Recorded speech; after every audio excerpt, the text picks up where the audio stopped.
we're getting ready.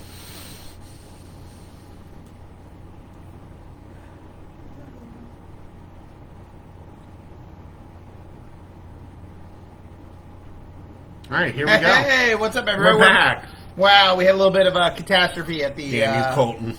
Damn you, Colton, at the O'Malley Wrecking Bar here, but we're back and up and running here to talk about Florida authors.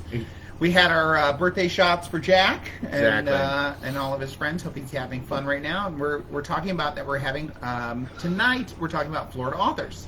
Yeah, and so our drink tonight is called the Busted Flush, and it goes with John D. McDonald's key character in his novels, Travis McGee, and this is his drink of choice.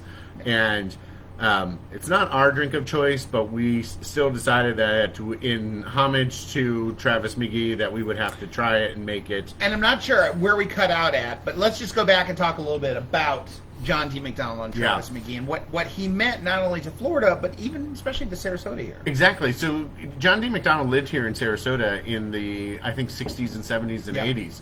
And he wrote a tremendous amount of novels during that period of time. Travis McGee, he did 21 novels with him, but he's prolific. He writes a ton of other stuff. And the one that we found that was really interesting about Sarasota is called The Condominium.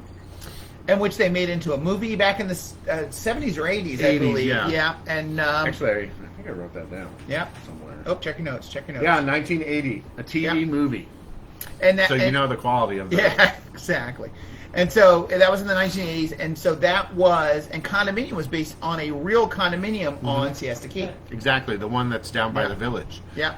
So that single one that's down there, and it's really fascinating because it talks about kind of the shysters and the skimming of builders when they were building these things. The land boom and the craziness. Exactly, and Florida has had land booms from the 1920s. Yeah. And so this is just a constant thing that continually goes on here.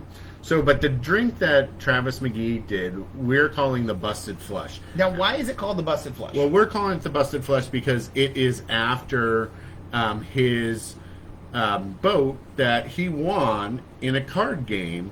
So, and Travis McGee was famous for, he was a private detective, basically. Correct. And so he was famous for having his houseboat at Slip F-19. F-19, and it was at a Fort Lauderdale marina, and it was a famous slip that even today you can go and visit. Yeah, there's a whole place. plaque there that you can go and see it and stuff like that. And he won his houseboat in a poker game with a busted flush. And so that's what we actually named the boat. So my wife just told us the building that it's based on is called the Terrace. Yep.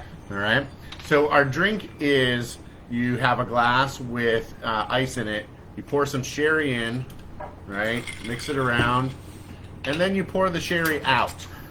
So it's just for the taste of really the sherry is what the purpose of it is, huh? Yeah. Okay. I tasted the sherry. Yeah. Not so hot. Not so hot. All right. And then his gin of choice was Plymouth Gin. And so in going and get it, there was two choices, and so I got the Navy Strength one. Okay.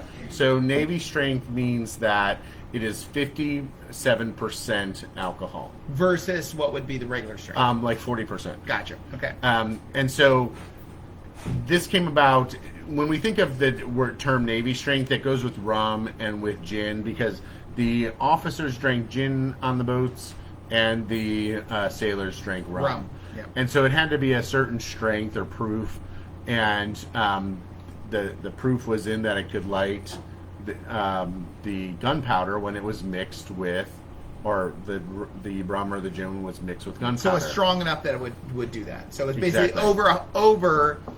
Exactly. Now, what was 57%. interesting, the British Navy said that was 100% proof. But they said it was 100 proof. Right. So you take the gin, you pour it in, then you take a little bit of lemon zest, rub it around the rim, and then squirt some lemon drops onto there from the zest and drop that in. Excellent. That one's yours. Thank you very All right. much. Oh, we had another piece around here. So I made one before we went off, and so I'm going to drink this. Forgive me. There you go. Cheers. Oh, man. Travis McGee. Holy smokes. 1950s and 60s. You guys drank some shit. Oh. I may have another sip just to make sure, but hold on. Yeah, you can have that second sip. I already drank one before to try it out, and I'm done. Whew. Oh, if you drink it fast, it's a little better. But Yeah, I don't think so. oh my goodness. Oh So, my God. But we wanted to pay homage to Travis Travis McGee was a McGee. man's man, let me tell you. Exactly. And if you get the chance to read some of his novels, they're great. And one of the things that I learned about John D. MacDonald is there were many offers to make his Travis McGee books into movies and stuff like that, and he refused to do it because he didn't want the readership of his novels to go down. He So I focused thought that more was- on that piece of it. Yeah. That's interesting. So when we look at the authors of here in Florida, I kind of broke it down into two groups. So when I was looking at them, one of the most fascinating authors that I came across was Zora Neale Hurston. And she is a prolific writer during the 1930s. She worked for the WPA during the Great Depression, but she is one of the great Harlem Renaissance writers. She was African American. Exactly. Yep. She went to college at, I think she started at Bethune-Cookman, and then she went to, I know she was at, what is it called? Columbia and a couple other schools up north, and just a phenomenal writer. And during the 1930s, she wrote a number of books based here in Florida because that's where she grew up. It was fascinating. One of her books is a story of African Americans that moved from Alabama to Florida, and she puts this quote in there, and I thought it was fascinating. Florida is a place that draws people. White people from all over the world and Negroes from every southern state, surely, and some from the north and the west. And when we think of Florida today, it's still like that. We draw people from all over. Yeah. Unfortunately, they're mostly the crazy people. Exactly. There's the Florida man stories that go, or, you know, basically, to quote another Florida author, I think it was Randy Wayne White, all the nuts roll downhill, basically. Exactly. So gravity pulls everybody down to Florida. Exactly. But Florida had always been a haven for African Americans because of the Seminole tribe. And the Seminoles were a nation that really embraced runaway African slaves to come and become part of their nation. So Florida has always been a haven for African Americans.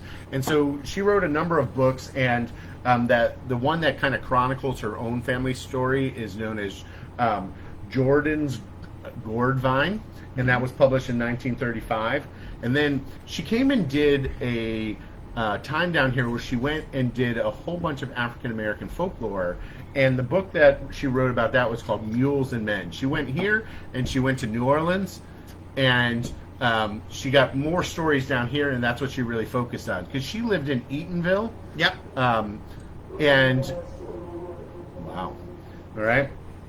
Now her most famous work is Their Eyes Were Watching God, and actually that ties into last week's talk because it references the Okeechobee hurricane of 1928. Yep. And that's a big portion of the story. So if you have the opportunity to go and read any of her stuff, I really suggest it. The other two female authors that I found they both go by Marjorie. All right. One is Marjorie Kinman Rawlings. Mm-hmm. Do you know what book she wrote? I believe she wrote The Yearling. Exactly. All right. That famous horse book. I don't read books about horses. Went to a college for a semester about Very that was in there. sad about horses. Yeah, but equestrian schools and horse people are weird. Yeah. All right. Right, Larry So- Biggs? Exactly. Exactly. Yes. All right. And then the other one was Marjorie Stoneman Douglas. Yeah. And Marjorie Stoneman Douglas really changed Florida as we know it because she wrote about the Everglades not as a swamp, but as a river. Yeah. And really changed that whole outlook on the importance of the Everglades. And we see today that we're trying to move it back to be the river that it once was, where it is purifying the water and Yeah. doing all that amazing stuff that it did. Because it is the only place in the world that is like that. The Everglades are a phenomenon nowhere else. Extremely unique. Exactly. So again, going down there and doing that. And she had a huge impact on other environmentalists during the 1950s and 60s. And I would say that she's one of the people that really got a lot of the clean water